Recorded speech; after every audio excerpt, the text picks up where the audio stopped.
And when you just got to learn something every day. I Yeah. have a question since I have an expert or two experts there. My Pixel 6, I'm used to pushing and holding the power button to totally shut it off. But when I do that in the Pixel 6, it comes up with,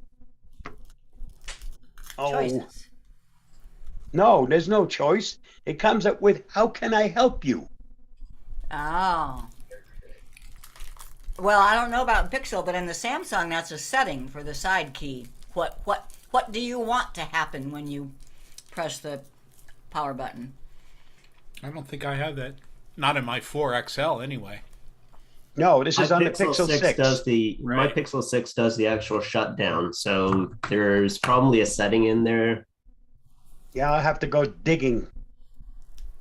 I never tried it until this morning. I wanted to shut the phone off so that when the spam calls come in, I don't get that single ring while we're in the middle of the show. And it just says, can I help you? And no, you can't. Shut the heck up. Well, that's Now I have to interesting. figure out can how to help. do this. That's how you can help. That's interesting because my Google doesn't even ring when I get a spam call. This one doesn't have a SIM card in it. That's the reason why it's doing it. Oh, The Pixel 5 still has the SIM. I haven't changed it over. So the Pixel 5 doesn't do a thing. I never hear anything. The Pixel 6, which doesn't yet have the SIM card in it, it gives me like a half a ring. But it's annoying. But Bob, can you pull the shade down and the power button is up there on Android 12?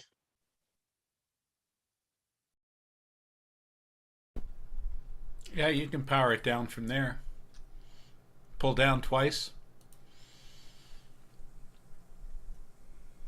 And there's a power button, and then when you click that, you have power off, restart, or emergency mode.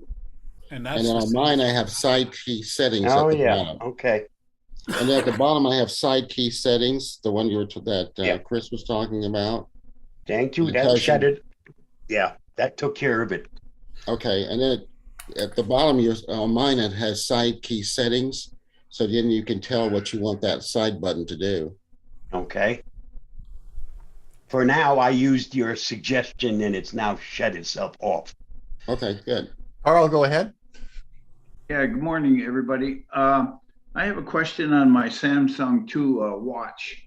It alerts me in like middle of the night or early morning, a real loud sound. It's not a ringing sound, but it's an alert sound. And I couldn't figure out what it was. And I finally noticed a coincidence with my cell phone that's connected to with Bluetooth, that when I got a new email and only certain emails, it would also, beep my cell phone, but also beep my watch beats, but even louder. So I turned the volume down on the watch. You can do that by sliding, your finger across the face on the Samsung, but it doesn't do anything to the alert. The alert is still very loud.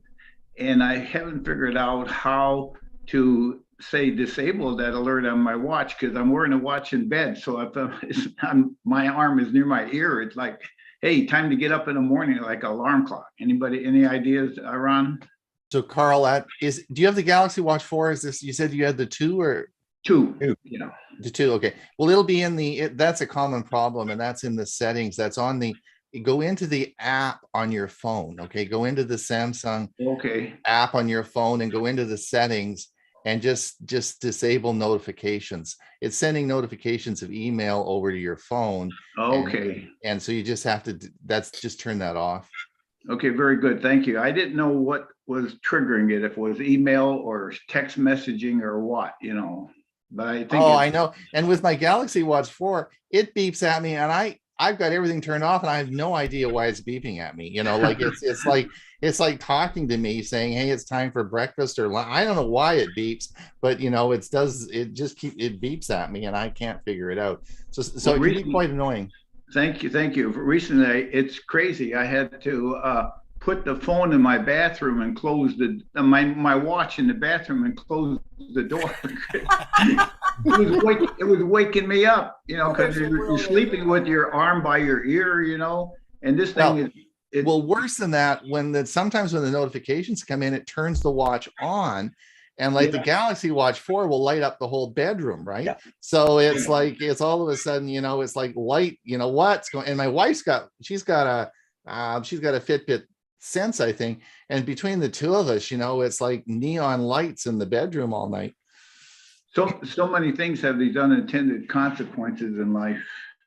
Yeah, artificial intelligence is a real misnomer. It should be called artificial stupidity. But Well, my the Echo way- device, though, my Echo device goes to it actually dim smart, like it knows when I go to bed, and it dim doesn't bother me.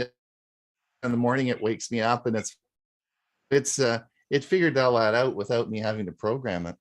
Well, every piece of equipment has either a yellow light, a white light, a red light, or a blue light. And my bedroom looks like a runway of the airport. Yes, indeed. I put the link for the Premier service in the chat for anyone that's interested. So that's the link. And it was in the newsletter this week. I remember to put it in. So But by the way, Ron, you asked me to comment a few minutes on the USB-C connector, and I'm going to give you just a brief update, not a presentation, because whenever you're ready, I'll tell you what I know about it. okay. Did you want to do that in one of our shows? Then you'll do a talk on it, or?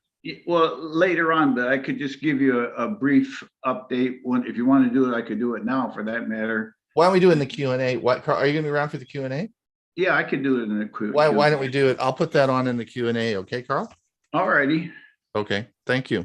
It's a learning curve, like all of these things. They're much more involved than you would ever expect. Yeah. And I've got an analogy for Chris and Jim too, with the USB and what they do in video. Okay, great. Well, we had an interesting one because I can't remember if it was on this show last week, but we had a question about using Malwarebytes as a antivirus, and using it with Windows Defender. And so we've got so Bill actually has done a session today and is going to do a session on that. So we'll learn a lot more about it. So some things do come out of our shows. We try to identify those and lead on to, you know, because we want to do stuff that everyone wants to try and find the answers out. So so we're trying to keep going with that. So anyway, hopefully we can have lots of information for people.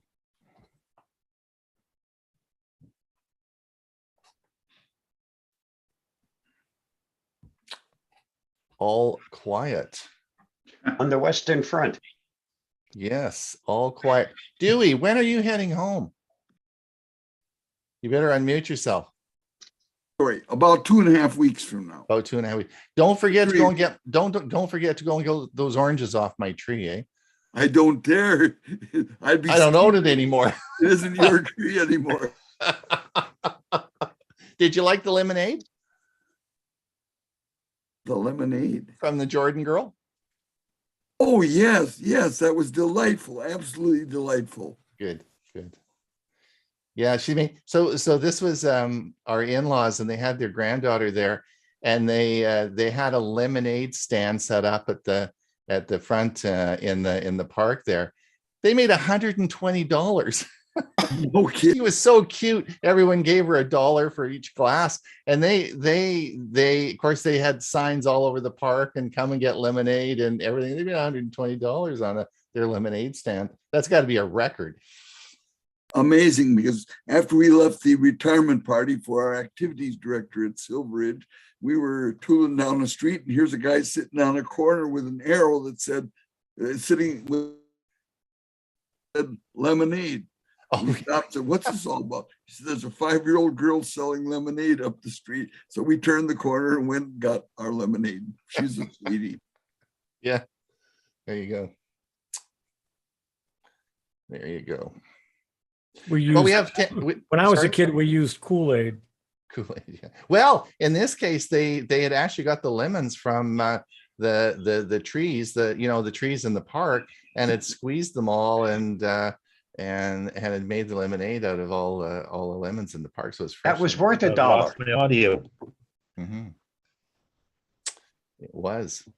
Lemons are great here at Silver Ridge. My wife makes the most marvelous lemon bars you never want to taste. There you go. Are you going to be selling them here on the show? That's an idea, but we'll have to see. Carl, go ahead. Yeah, Bill and others have given a lot of tips. Bill and James and others have given a lot of tips on using Microsoft. And a friend of mine, actually my girlfriend, told me that, do you use facial recognition on unlocking your phone? And I said, I don't know, it doesn't sound like it's going to be very effective or reliable. I'll be darned, that darn thing works so well, even in not great light. I put the phone up, when it's, because it goes times out and locks up the screen, lockout. I put it up to my face, and before I could say this thing doesn't work, it's open. Well, in Apple now, with version 14.5, we'll even do it with the mask on. So if you're wearing a mask, then it will get it just by. But you need an iPhone 12 or higher. Yeah, I've got an 11. I tried it and it doesn't work. I still got to pull the mask down or put the key number in. But Steve, they got great trade-in deals at Apple. I'll give you lots of money for your old phone. Time to move up.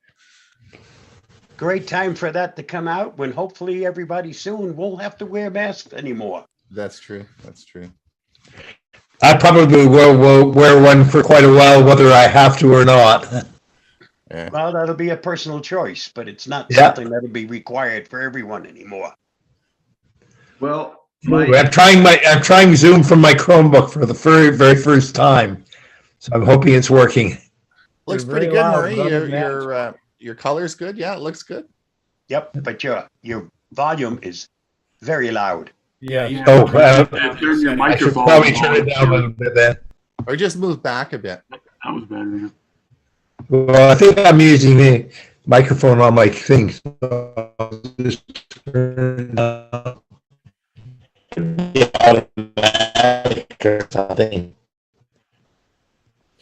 So if anyone's better, so that's light.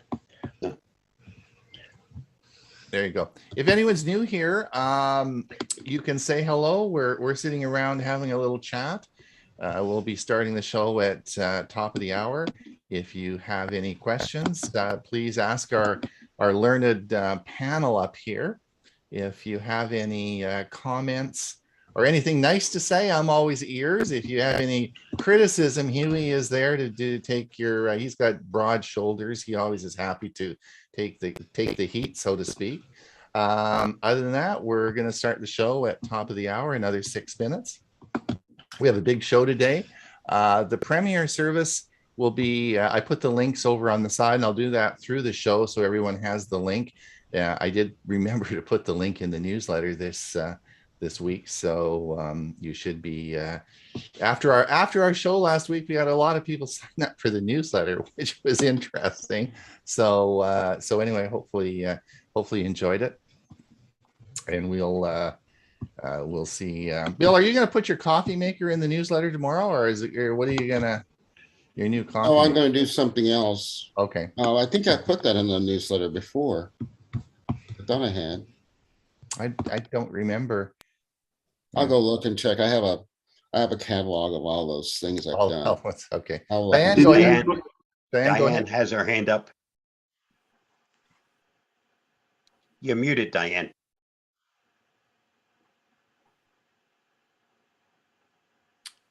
Unmute yourself there. Hit the space bar. Now she's on the phone. There you go. I'm sorry, I'm on my phone. I'm getting ready to go out the door. But anyway, I had a question, and if you don't have time to answer it, that's great. Maybe you can answer me later. But this is my particular situation. I have a desktop, then I have lots of other devices around the house, tablets, laptops, phones, whatever. Um, there used to be a thing in Windows called home sharing, and I never could get that to work correctly. My bottom line point is I want to be able to access my files on my desktop. You know, I know there's a public folder, I know there's home sharing, I know there's OneDrive. I'm just looking for probably the most convenient and best ways to access the desktop files when I'm in another location in the house.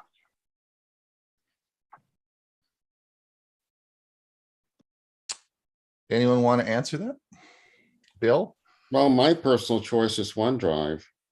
I use that to access my files and folders from any machine, including my phone.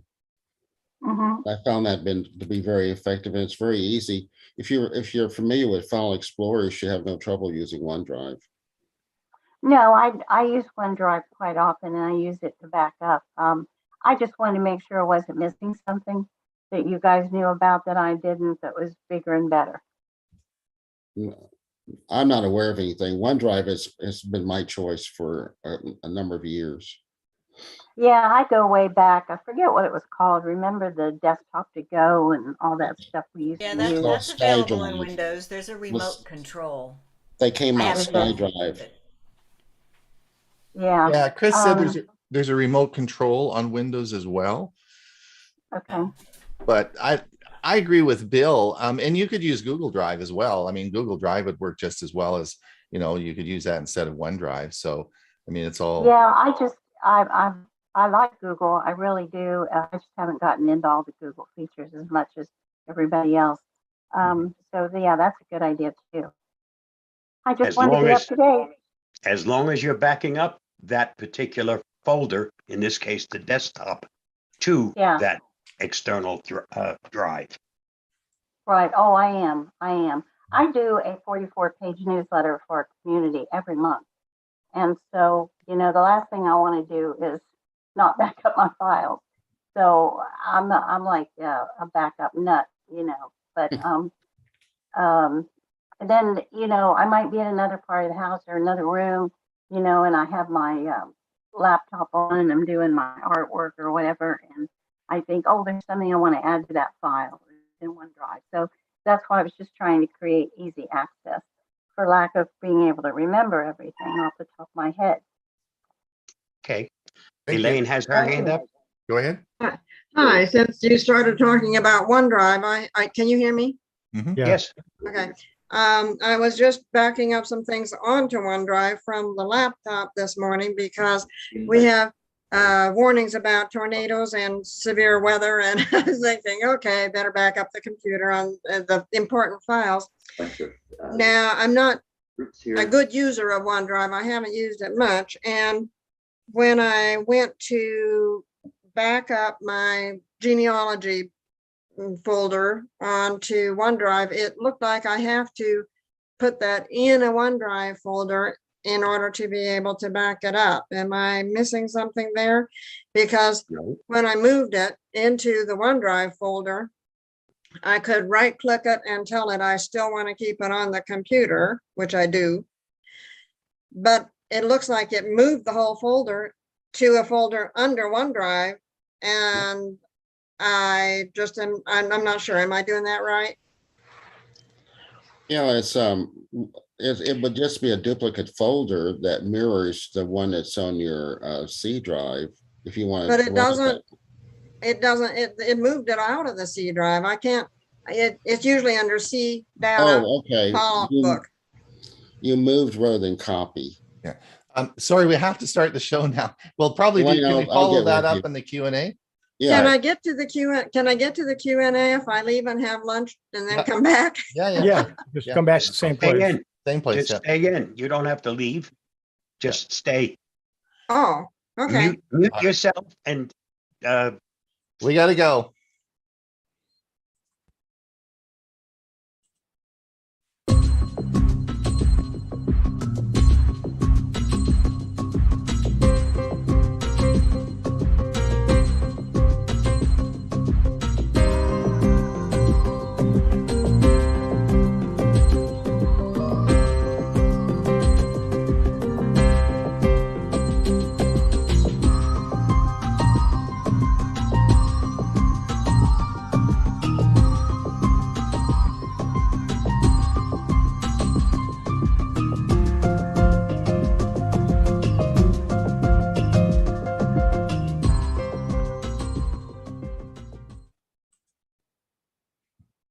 Sorry, I had to cut you off. But Tech for Senior, episode 104. This is 2 years. So it is March the 21st. We have about 73 people in our in the show today and a bunch over on YouTube. I want to thank everyone for coming. Again, as I say every week, it's your enthusiasm that keeps us going and keeps us producing all the shows and the videos. Of course, this is being recorded and we will be playing, it'll be available later on today if you want to watch it again and watch any of the segments. We also have a show on Thursday, which is called Tech for Senior Live. And that's where we get together and we talk about news items that have occurred through the week. And we post to our Facebook page all interesting articles through the week. We have all our staff posting interesting articles. So if you do want to keep in touch with the page, that's a good place to keep updated on all the news. And we have a podcast now. So we take our Thursday show and we podcast it. So you can actually listen to us by a podcast as well. Today on the premiere segment, and I've put the premiere segment in the newsletter, so the link should be in the newsletter, and I've put it on the in the chat as well, the link. Today we'll be talking about 3 things, and this will be at hour. We will be going Dewey's going to talk on the difference between cord cutters and TV streamers. So you're not all the same. So he's going to enlighten us on that. I'm going to talk on part 3 on modems and routers. And this will be talk about mesh routers today. And then Hewie's going to talk about Bluetooth. Actually, last week I forgot that's a part 1. And he's to this week will be part 2. So he did a 2-part series and he will be talking on Bluetooth connectivity part 2. And that will occur after the Q&A at hour, then whatever time zone you're in, and that will be today. And I'll put the link. I know as people come in, they can't always see the link if it's in the chat, but I'll post that again for you. So it's we of course had our big celebration for our 100th party, but this is 104, which Hewie, this is 2 years. We're going in next week. Will be season 3. So. Yes. Do you feel any older? I do. You know, and you know what? I learned a lot this past year or 2 years doing these shows. So I'm hoping that the people who are watching also have learned some things and have gotten some value for their money. Exactly. Have you been collecting the money? No. Have you? No, that was your job. I told you that. Oh my gosh. Oh my gosh. Anyway, all right, we're just having some fun because of course Tech for Seniors free. I get to emails all week saying can we join your club or can we join this or so on and so forth, but it's all free. And you know, the only way in which we know who you are or we can keep in touch with you is from the newsletter. And so we don't put ads in the newsletter, we don't make any money off the newsletter, but it is nice to be able to keep in contact with you and let you know what we're doing. So if you haven't subscribed to the newsletter, please do so we can keep in touch. Bob, how the heck are you doing today? Just fine. Starting off year number 3 with bright new eyes. Yeah. How many fingers am I holding up? 2. There you go. Actually had 5 fingers up. Yeah, right. You better not be driving yet. That was 5 fingers. Just had 2 of them that stuck out, but the other fingers are there. Yeah, right. Oh, I was going to remind you, Hewie, we have a busy week, right? Yeah, we got Chromebook learning Chromebooks coming up on Thursday. Yeah, on Thursday. So if you remind everyone that if you haven't signed up for the learning Chromebooks, you do have to sign up, but just go to our website, www.techforsenior.com. Please sign up, and we have it's going to be a fun Thursday. I've got a couple of really cool things I want to show. I know Hewie does as well, so it should be good. So so we'll see everybody, and that occurs an hour after our Thursday show on Tech for Senior Live. It's about an hour later, right, Hewie? Yes, and I'll be sending out reminders for those who are already registered. So you'll know if you don't get it probably within an hour of this show being over, then you aren't signed up and need to sign up. Yeah, you don't, if you've been registered once and you come to one of the shows, don't worry about it. You're registered. You only have to do it once. But if you're not on the list, just go, it's free. Just go over and sign up on our website, and that will work out well. If you get more than one reminder, you might want to look at the emails. You might have 2 accounts. Let us know. You can unsubscribe from one of them. Okay. And Bill, sorry, we'll go with Ray. Where the heck? Ray, there you are. I'm here. What's new in your life? Nothing much. Still trying to get my Plex server completed. I've now learned that this is a never-ending job. Will you let us know when it's finished? Yes, hopefully I'll do that in this lifetime. All right, okay. And Dewey, you told us you're heading home in a couple of weeks? Yeah, about 3 weeks we'll be on the road, good Lord willing. Are you going to have We're those going to go nice... back to Colorado this time once again. I may repeat what happened, I think it was a year ago, where we actually had a Monday morning session as Joanne and I were traveling in the car, and I used my mobile hotspot too. Yeah, that's cool. Yeah, we can do that again. Sure. And Bill James, you're ready to go with today. You got all sorts of stuff you're doing today, right? Unmute yourself. Give us some sound. Bill, you're muted. Yes, I'm ready to go. And if anyone has any issues with anything, please, we'll discuss in the Q&A. In the Q&A, all right. Yeah. Good. Listen, it's a rainy day here today. It's raining here. That's a miserable storm. Yeah. So listen, I'm going to stop gabbing away. Bob always says I talk too much. So are you ready to roll there, Bob? I'm getting ready to roll. Because I think we'll get the show started so we can get moving here.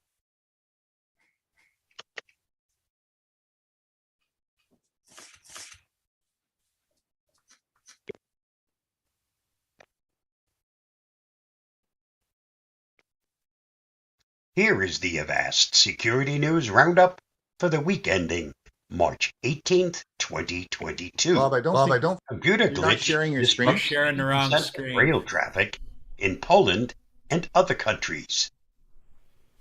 I'm not sharing my screen? No. No. Well, No. you're sharing something, but we're not seeing it. You're not come up. sharing the right screen. You're not sharing the video. Or whatever. That's strange. Yeah. We're seeing your files and folders. Yeah, you should have just seen that, and then from there, you should have seen the video. Whoops. How did I come out of that? There you Try are. sharing again. Yep. Share a video. We do this every once in a while so people realize that we have the same problems you have. May I suggest you use the advanced tab and share the video? No, we've never done it It's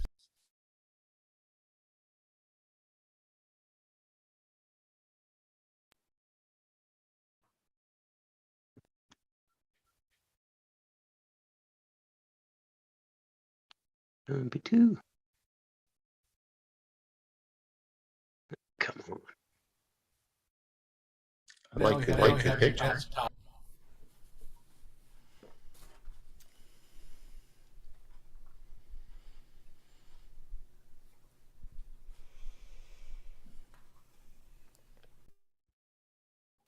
No. What happened to number 1?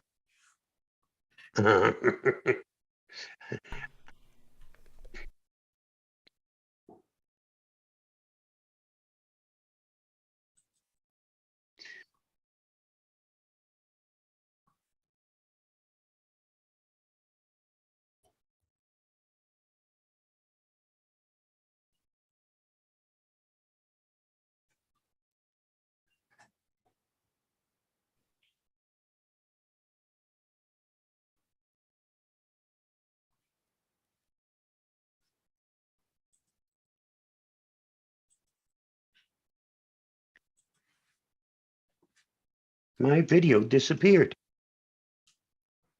didn't. Yes. Okay, do you want me to play it? Search for. You have it. You have it queued on yours for the weekend. Yeah, Yeah. I'll play it. Go ahead.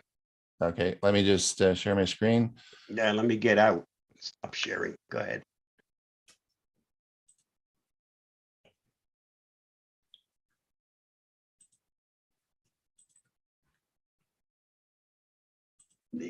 March 18th, 2022. Computer glitch disrupts. Can you hear it? No, the sound is just barely. Okay, hold on. sound not shared. Yeah, Here is the Avast hold on. security news roundup for the week ending March. Well, this isn't very good for our stop share.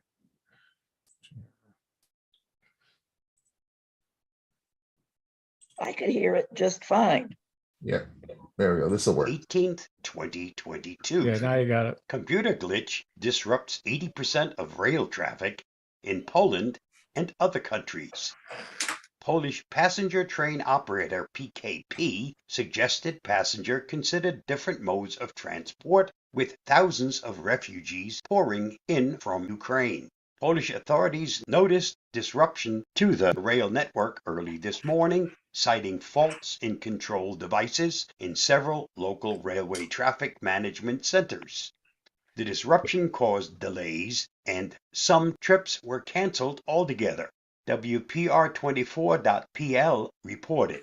According to Poland's Minister of Infrastructure, a glitch in the traffic control system made by Francis Alstom caused the disruption.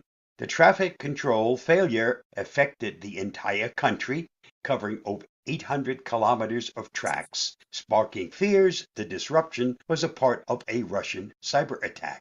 Poland is the main destination of refugees fleeing the war in Ukraine. Many refugees use trains to reach Warsaw, Krakow, and other cities accommodating refugees. Close to 3 million people left Ukraine since Moscow's invasion began February 24th, 2022.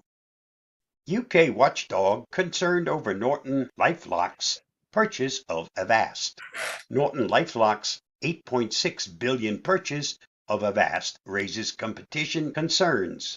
The Competition and Markets Authority said Norton LifeLock's proposed purchase of Avast could lead to a reduction in competition in the UK and ultimately a worse deal for consumers when looking for cyber safety software. David Stewart, CMA Executive Director, said, unless the companies can offer a clear-cut solution to address concerns, the CMA intends to conduct an in-depth Phase 2 investigation. Norton LifeLock and Avast both offer cyber safety software to consumers under various brands. Products include antivirus software, privacy software such as VPNs, and identity protection software.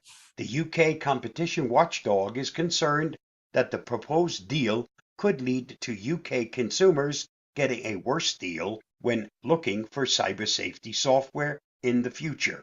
According to Reuters, Norton LifeLock called the CMA's decision surprising. Avast said the deal will only benefit consumers in the UK.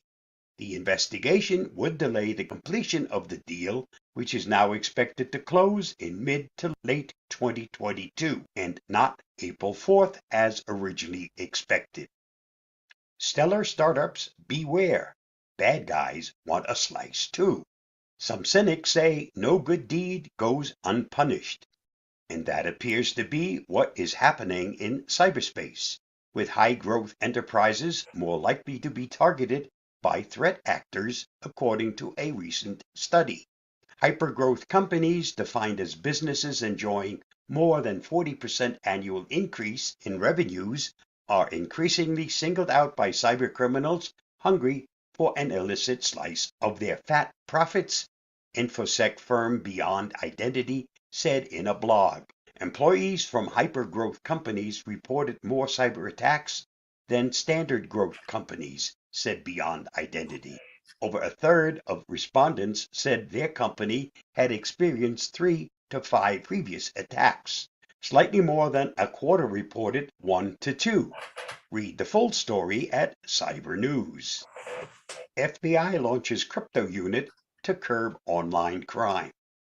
The new nerve center of the FBI's virtual currency program, dubbed Virtual Assets Unit, will help the organization with intelligence, technology, and operational support. According to the FBI, VAU will house virtual currency experts and additional resources to help integrate the understanding of cryptocurrencies in the investigation process. The motivation for setting up a crypto-focused unit is clear. Virtual assets dominate the cyber underworld as means of ransom and payments between threat actors. The VAU is meant to help agents throughout the organization to make the most out of the virtual currency expertise the FBI already possesses. Read more at Cyber News.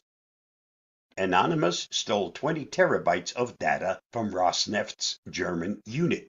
Hackers claim to have wiped several dozen of Apple's devices, penetrated deep into the company's administrative systems, and obtained image copies of employee notebook drives. The German branch of the loosely knit collective Anonymous claims they've breached the German subsidiary of Russia's state oil company, Rosneft.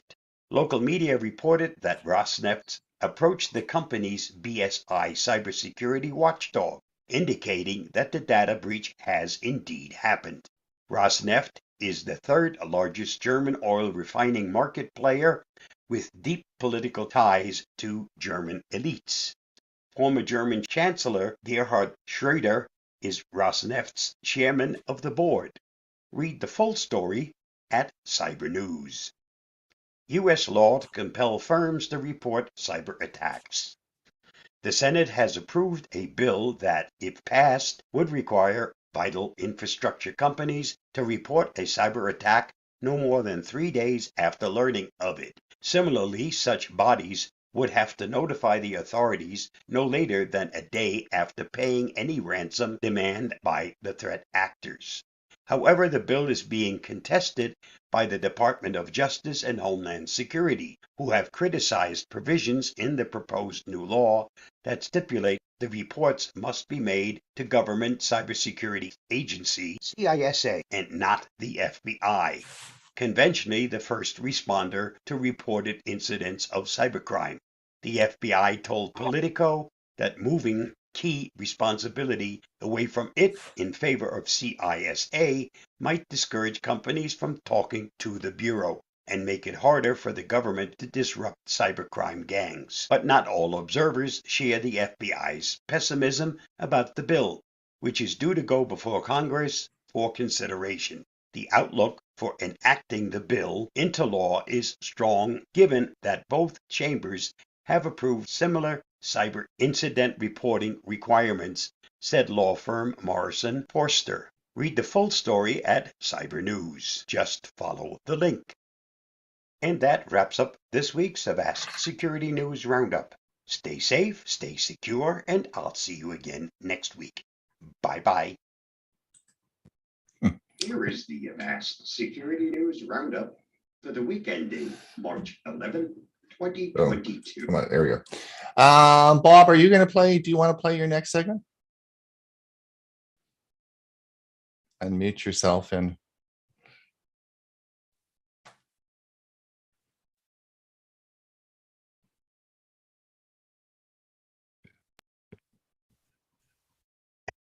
It's tax season again, and MOT is looking to cash in. Don't become the victim.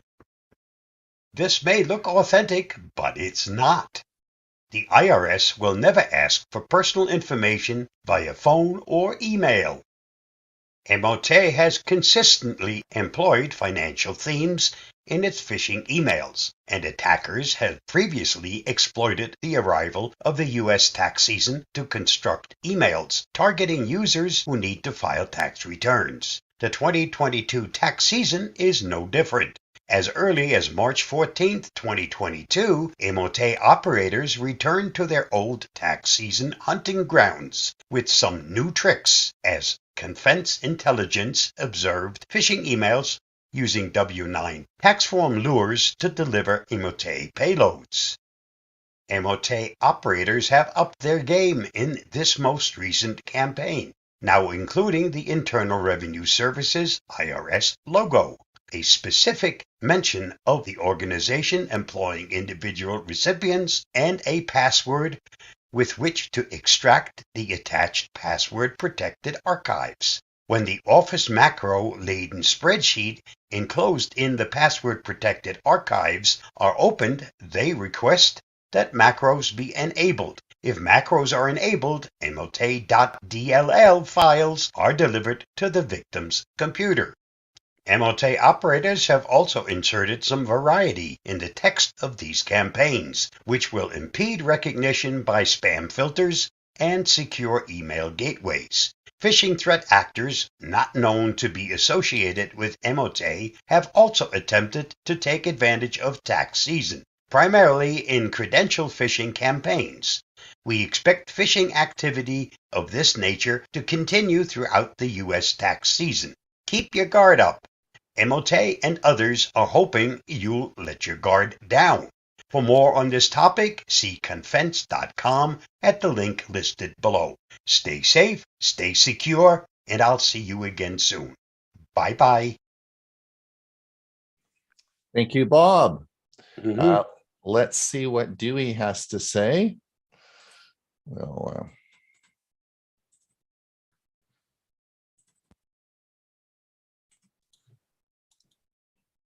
Good morning, friends. I'm Dewey, and my Tech Talk topic for today is HDMI cables and ports demystified. At last Monday's Tech for Seniors meeting, Kyle Kalenda posted a note in chat saying he would appreciate it if I would do a Tech Talk on HDMI and perhaps more specifically define the difference between HDMI 2.1 and HDMI 2.1a. Fellow TFSer Dick Vogel agreed with Kyle's suggestion. Got a little dirty secret for you. Truth be told, I don't really know much about HDMI cables, ports, and standards. I don't know any more than most of you. The same goes for many of the Tech Talks I write. Surprise. My ace in the hole is having been a teacher for 36 years. I taught both band and orchestra and had a penchant for organization, study, and research, and I really enjoyed writing on the side as I had time. The acronym HDMI stands for High Definition Media Interface. High definition video and audio is digital. Digital replaced analog video and audio because it was simply much higher quality. An early HDMI logo is at the left, and a more recent HDMI Ultra HDR logo is at the right. The term media is broad enough to include every kind of device used to transmit digital video and audio, like cables, ports on TVs, computers, DVD players, and so forth. The term interface, as used here, simply means connector or connection. A Google search revealed that HDMI was developed cooperatively by 7 companies, including Sony, Hitachi, Philips, and the parent companies of RCA and Panasonic. HDMI 1.0 was released on December 9th, 2022, and was based on standards for a single cable which would transmit both digital audio and video and had a reliable connector interface. The first significant improvement was HDMI 1.4. Released in 2009, it was designed to transmit 4K video up to 24 frames per second. Minor revisions 1.4a and 1.4b followed. HDMI 2.0 was released in 2013, HDMI 2.0a in 2015, and HDMI 2.0b in 2016, which increased the bandwidth from 10.2 gigabits per second to 18 gigabits per second. HDMI 2.0B was a significant upgrade. It supported 4K video at 60 frames per second in all forms of high dynamic range and set foundational standards for the upcoming 8K resolution TVs. HDMI 2.1 launched in 2018. Now that's new, 2.1. Launched in 2018 and supports frame rates to 120 frames per second, doubled it, and 4K and 8K video to a maximum bandwidth of 48 gigabits per second. HDMI 2.1 cables are also known now as HDMI ultra high speed. Note the logo to the right, and those are the cables you need to buy. Don't ever buy anything less than that. Please note that these improvements that we've talked about have seen HDMI cable bandwidth increase from a starting 5 gigabits per second out to 48 gigabits per second. Note the graphic displaying the changes. And also it increased frame rates from 24 frames per second to 120 frames per second. It's amazing progress. I need to mention that talk about HDMI ARC. It's an HDMI port on TVs since the 2009 launch of HDMI 1.4. The HDMI audio return channel, ARC port, connects your TV and audio system using a single high-speed HDMI cable. Now, one clarification here. Remember, HDMI ports on your TVs are essentially inputs, but the audio return channel outputs on the same cable an audio signal to your external devices like your audio system or soundbar. This eliminates the need for an additional composite audio or optical audio cable to send this high quality audio to a soundbar or AV receiver. The 2018 launch of HDMI 2.1 included a significant upgrade to enhanced ARC, known as EARC. Since HDMI 2.1 has a higher bandwidth than HDMI 1.4, it can transport the original audio signal through an HDMI cable and reproduce it with the best sound possible without any compromise. Now that I've pretty much brought you up to speed on 2.1, it's time to get back to the original query about the difference between HDMI 2.1 and HDMI 2.1a. That's what this talk was supposed to be all about. A February 8th, 2022 article by Simon Cohen in digitaltrends.com offered a wealth of information about HDMI 2.1a, including this introductory statement. Listen on. The first thing you should know about HDMI 2.1a is that you probably don't need it. As a minor update to the HDMI 2.1 specification, it only introduces one new feature, source-based tone mapping, and it's called SBTM. He went on to say that unless you're a gamer looking for the ultimate in HDR performance, or a PCR user who routinely works with a combination of standard dynamic range and high dynamic range content, you can safely ignore the HDMI 2.1a standard for a long time to come. A significant portion of Simon Cohen's February 8th article was devoted to a detailed explanation of SBTM. I'd suggest that anyone interested find Simon Cohen's article, which is called HDMI 2.1a is on its way. Here's what you need to know. If you're wondering if HDMI 2.1a is available now, the answer is simply no. For starters, manufacturers haven't even yet declared support for SBTM, which is the primary thing different about 2.1a. The HDMI Forum is a group that guides and develops new HDMI standards, and it plans to release the HDMI 2.1a standard by the end of this month of March. But we probably won't see new products touting SBTM until 2023. To take advantage of SBTM, all of your media devices will need to be upgraded to HDMI 2.1a. This includes gaming consoles, streaming media devices, TVs, AV receivers, soundbars, and so forth. Fortunately, many devices, sources, and displays sold in recent years will be firmware updatable, in order to support the HDMI 2.1a standard.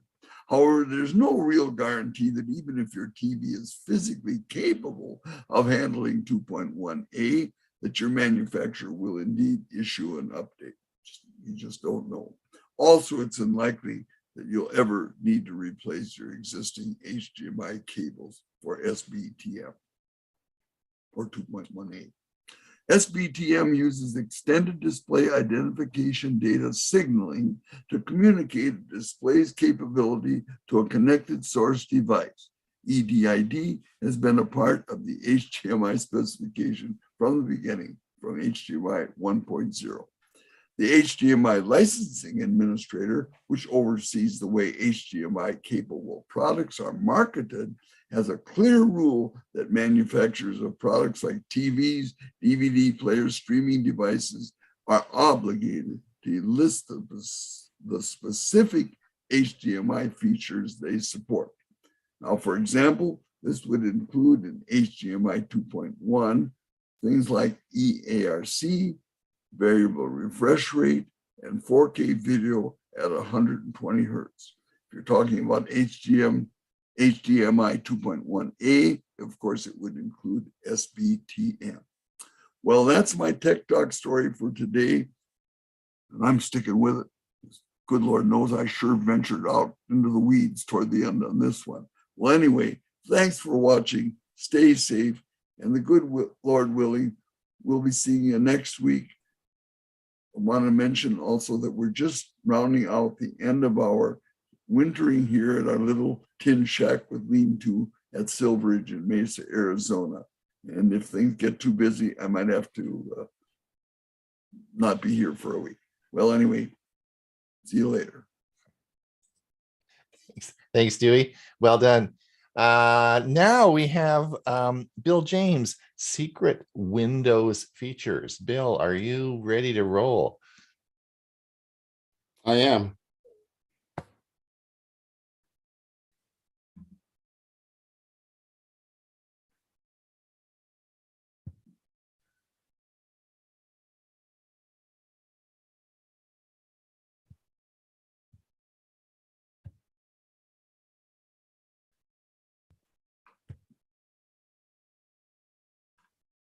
You're in it. There you go.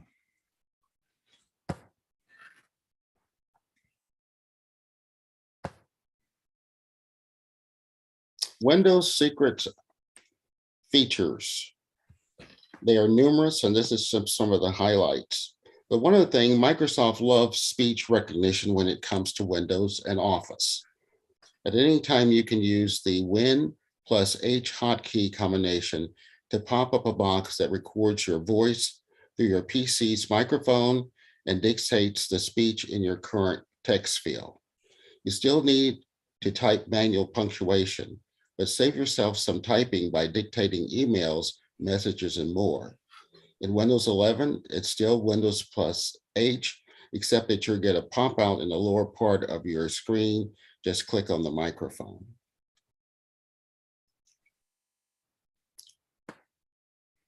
The Cloud Clipboard. We all use Windows Clipboard to cut and paste, but did you know you can save multiple items at once and paste across devices? Use the command Win plus V to view recent clippings saved to the clipboard. Go to Settings, System, Clipboard to control this feature and to sign into your Microsoft account for cross-device usage. Windows 11 is just Systems, Settings, Systems, and Clipboard.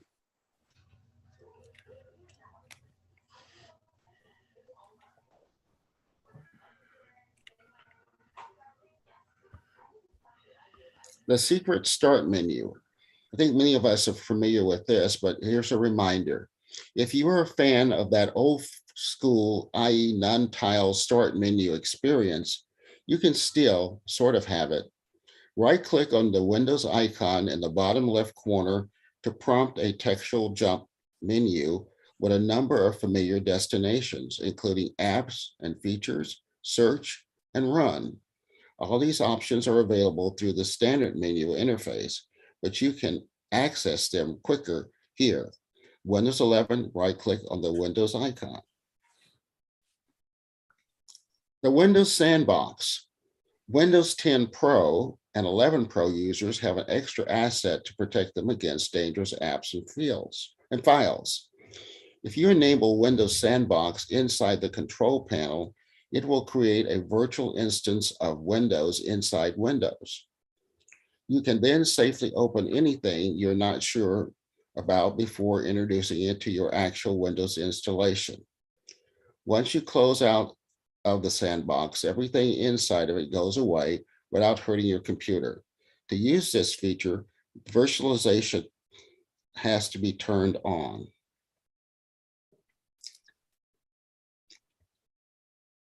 To use Windows Sandbox, you have to install it as a feature. So you type the Windows search in the Windows search box of the control panel, and then from the control panel, select Programs and Features, then select Turn Windows Features on or off, scroll down to Windows Sandbox and select. The system will reboot to add the feature. And there it looks, that's what it looks like. It looks just like another instance of Windows, except that it's a virtual box. Windows virtualization. One of the most powerful features baked into Windows 10 Pro and 11 is native support for hardware virtualization. This is via a virtualization platform called Hyper-V. Once you enable virtualization on Windows, it opens the door to creating a virtual machine on your system. This machine is completely separate from your main system. You can go crazy with this. If you want, install anything you want on it without worrying about messing up your main system. There are two ways to enable Windows virtualization if it's not already enabled. One is in settings and one is in BIOS. Hardware virtualization systems requirements are Windows 10 Pro or 11 or Enterprise. You need a 64-bit processor with second-level address translation, 4 gigs of RAM, and a BIOS level hardware virtualization support. Besides enabling virtualization in Windows 10 in the BIOS, you can also choose to enable virtualization in settings. But before you proceed, you need to check whether your computer has enabled virtualization. Open your task manager and go to performance. On the bottom right, you can see virtualization and check whether it is enabled or disabled. If you find that virtualization is disabled, you need to do the following. Press the Windows key and I key to open settings. Choose recovery. In the recovery option, go to advanced startup, click restart now. You will enter the Windows recovery environment. Click troubleshoot, advanced options, and UEFI firmware settings. Then click restart to continue. Next, you will enter the BIOS settings, select virtualization, and choose to enable it. Once all the steps are finished, you have successfully enabled virtualization in both 10 and 11. Another feature of Windows that is little known is called memory integrity, also known as hypervisor protected code integrity, or HVCI.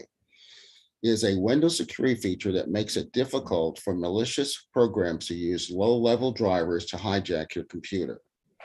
A driver is a piece of software that lets the operating system, Windows in this case, and a device like a keyboard or webcam, for 2 examples, talk to each other. When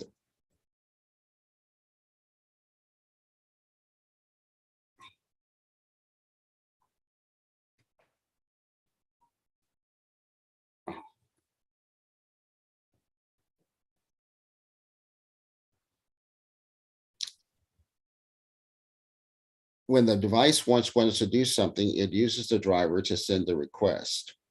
Memory integrity works by creating an isolated environment using hardware virtualization. Think of it like a security guard inside of a locked booth. This isolates environment. The locked booth is our analogy, prevents the memory integrity feature from being tampered with by an attacker. A program who wants to run a piece of code which may be dangerous has to pass the code to memory integrity inside that virtual booth so they can be verified. When memory integrity is comfortable that the code is safe, it hands the code back to Windows to run. Typically, this happens very quickly. Without memory integrity running, the security guard stands right out in the open where it's much easier for an attacker to interfere with or sabotage the guard, making it easier for malicious code to sneak past and cause problems. How do you manage memory integrity? In most cases, memory integrity is on by default in Windows 11 and can be turned on for Windows 10.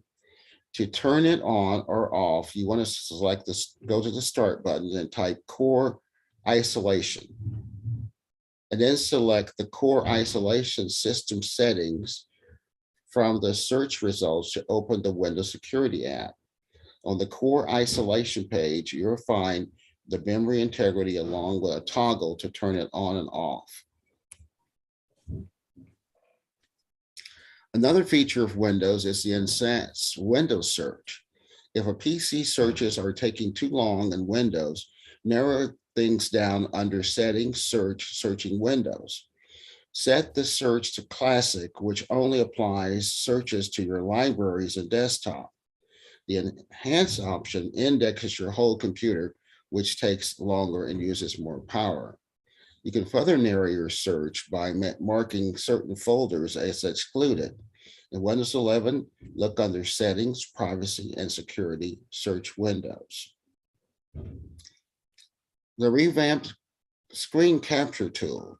For years, the snipping tool was the only screen capture software built into Windows, but the Snip and Sketch app has changed screenshots in Windows 10 forever. Use shortcuts Shift plus Windows plus S to choose between rectangular, freeform, Windows, and full screen snips.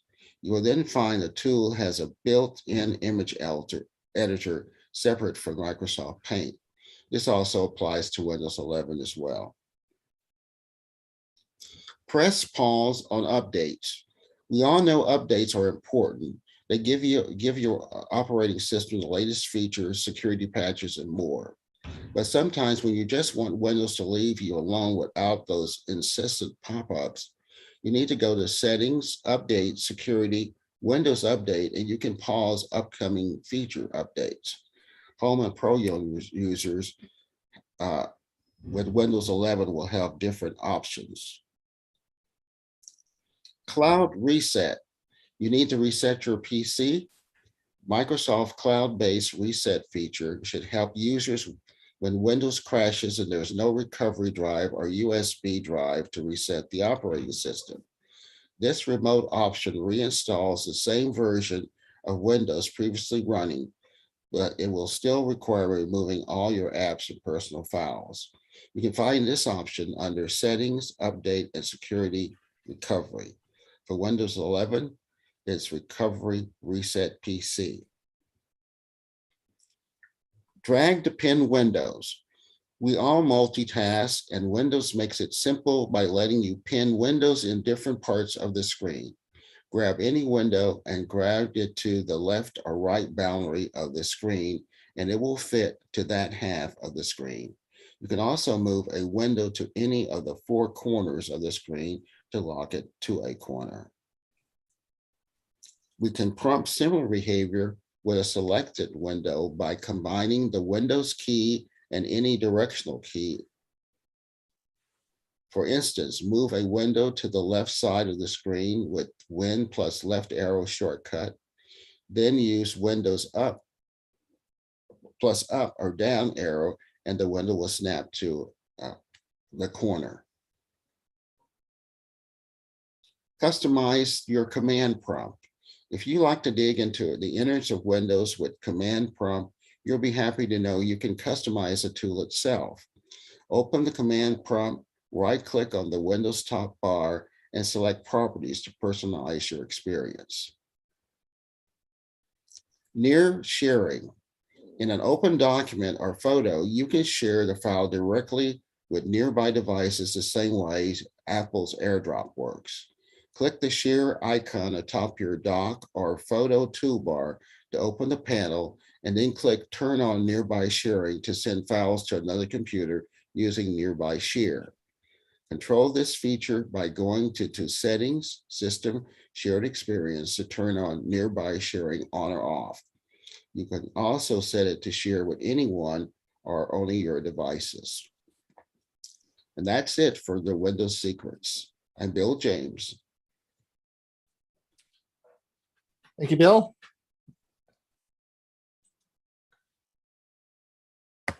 We'll get you to stop sharing that. So thank you, Bill. Hewie, are you ready to roll? I certainly am. As soon as I get to where I need to go.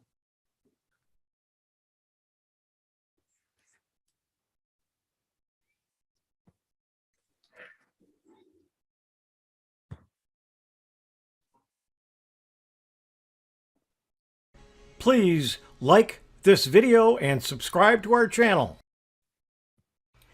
Many times I go to help a neighbor, a friend, or a member of my user group with a new computer, a new printer, or they are just needing some help. One of the first things I have to do is sign on to their Wi-Fi with my computer, with my phone, or in the case of new equipment, with their hardware. One of the first questions I ask is, what is your Wi-Fi password? And I get a blank stare. And I look at the face of the person and I see panic. Then they start shuffling through papers or through a notebook or through card, and they find either no password or they find a whole bunch of them, and they don't know which one is the actual one. So let's look at some ways in which you might be able to get the password for them and alleviate that panic.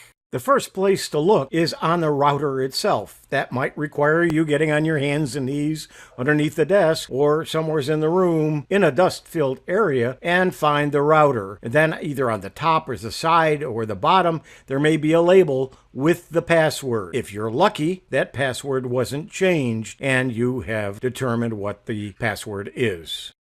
To view the password of a currently connected network in Windows 11, or in Windows 10, as a matter of fact, you can do it the same way. What we're going to do is we're going to open up our settings. There are several ways in which you can get to your settings. You can do it from your toolbar. You can do it from your Start button. And then go to Settings. And then what you want to do is you want to go to Network and Internet. You want to go to Advanced Network Settings. More network adapter options. You go to the Wi-Fi and right mouse click and go to status. If status is not bold, that means the Wi-Fi is not on. But if the status is there, you click it, you'll get this window and go to wireless property. Then you go to the security tab, and you'll see the network security key is here, little dots. If you click on show characters, it will then show the password for your network.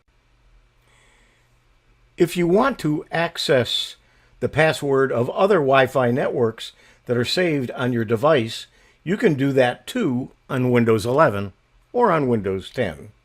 The operating system keeps the network security keys of every Wi-Fi network you get connected to. However, unlike the previous method, there's no straightforward way to view these passwords. You will have to use some commands on the command prompt window. Let's see how to do that. What you first have to do is go to your command prompt. The best way to do it is open your Start button, click, and type in command prompt. You'll see it here. You're going to right mouse click because you do have to run it as administrator. You're going to want to allow it, and you have your command prompt as administrator available for you. You need to copy and paste or type the following command to view all of the saved networks. That's what you need to copy. When you press enter, it will give you a list of all the user profiles on that particular computer. This is my desktop, and it's wired most of the time, so it does not save many wireless networks, and it's not moved, so there are not many available. Next, what you do is you take one of the ones that you want to find the password for, and you're going to copy and paste using the information that you find with this line. You'll see all of the information. You substitute whatever the user profile that you wish to have in this area, but everything else would be the same. When I click that, I press enter, it gives me the key content, and that is the password. That's it. You can copy or write down the Wi-Fi password and use or share it with others as needed. Let me show you an example from my laptop. From a long list of user profiles, I'm choosing Beef O'Brady's. I substitute Beef O'Brady's in the line, paste it, and get a key content. If you find it difficult to follow the steps to reveal your Wi-Fi password, or if you frequently need to view the password of your Wi-Fi network, then there's a third-party application that will show you the network key without any hassle. The Wireless Key View from Nearsoft helps you in accessing the Wi-Fi password that you have forgotten or lost. You can access all of the SSID and their network security keys saved on your device. The user interface of the application is a bit old, but it will still work for you. Here's how to use it. Go to the website that I have here. You will find the Wireless Key View. The current version, as I'm making this video, is version 2.22. And what you want to do is go all the way to the bottom of the page, and you will find you can download, and I downloaded the Wireless Key View for X64. Make sure you make note of the zip file password, because you'll need that to unzip the file. Once you download and unzip the file, you will find the wirelesskeyview.exe file, and you just click it. It's going to ask you to allow it.